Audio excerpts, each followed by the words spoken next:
सूरतुल बय्यिनह। बिस्मिल्लाहिर्रहमानिर्रहीम। शुरू अल्लाह का नाम लेकर जो बड़ा मेहरबान निहायत रहम वाला है। जो लोग काफिर हैं यानी अहले किताब और मुशरिक, वो कुफ्र से बाज रहने वाले न थे यहां तक कि उनके पास खुली दलील आ जाए, यानी अल्लाह का एक पैगंबर जो पाक और आक पढ़कर सुनाता है जिनमें मुस्तहकम आयतें लिखी हुई हैं।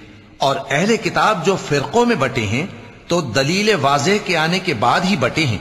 हालांकि उनको हुक्म तो यही हुआ था कि अल्लाह की इबादत करें, इताअत को उसी के लिए खालिस करते हुए यकसू होकर, और नमाज कायम करें और ज़कात दें, और यही मजबूत उसूलों वाला दीन है। जो लोग काफिर हैं यानी अहले किताब और मुशरिक, वो दोज़ख की आग में पड़ेंगे और हमेशा उसी में रहेंगे। ये लोग सब मखलूक से ज्यादा बुरे हैं। बेशक जो लोग ईमान लाए और नेक अमल करते रहे वो तमाम खल्कत से बेहतर हैं। उनका सिला उनके परवरदिगार के यहां हमेशा रहने के बाग हैं जिनके नीचे नहरें बह रही हैं। हमेशा हमेशा उनमें रहेंगे। अल्लाह उनसे खुश और वो उससे खुश।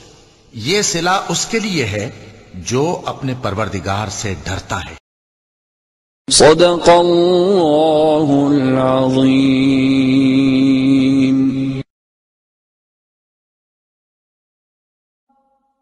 हय्या अलल फलाह।